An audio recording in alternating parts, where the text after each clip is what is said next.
तो इसका मतलब कि आज मौजूदा समय में करप्शन इतना चरम पे पहुंच गया है कि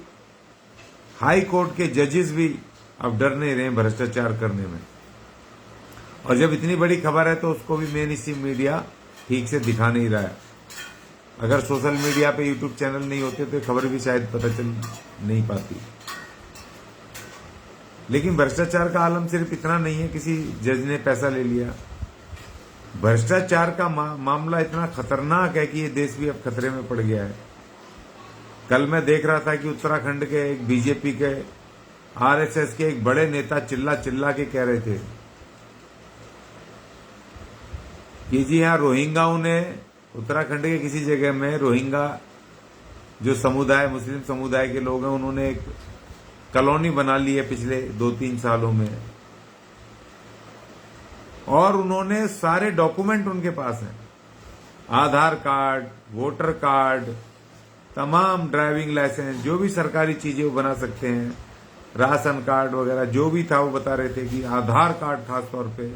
उन्होंने बना रखा। उन्होंने कहा कि घूस देके बनाया,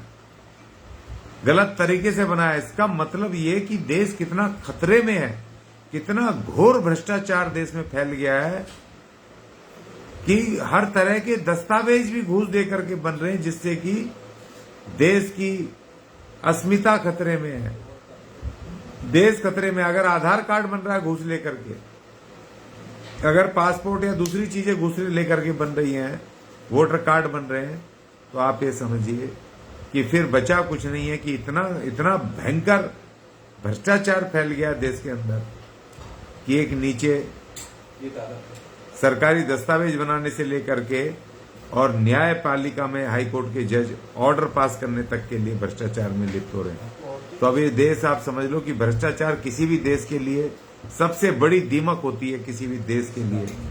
क्योंकि दीमक जो होती है वो पूरी तरीके से जब लग जाए किसी घर में तो उसको बर्बाद कर देती है। तो भ्रष्टाचार नामक दीमक भारत के कोने कोने में लग चुकी है। अब वो भ्रष्टाचार नामक दीमक को अब कौन सी व्यवस्था, कौन से संगठन, कौन से लोग उसके खिलाफ लड़के उसको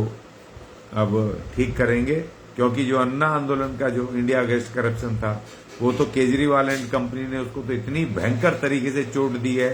कि वो तो इंडिया अगेंस्ट करप्शन कम और वो इंडिया के ये जो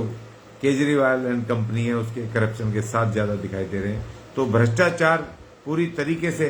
व्याप्त हो गया। इस भ्रष्टाचार रूपी दीमक को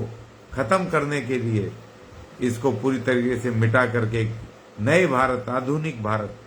महान भारत बनाने की ओर अब देश के नागरिकों को आगे आना होगा, ऐसा मैं समझता हूं।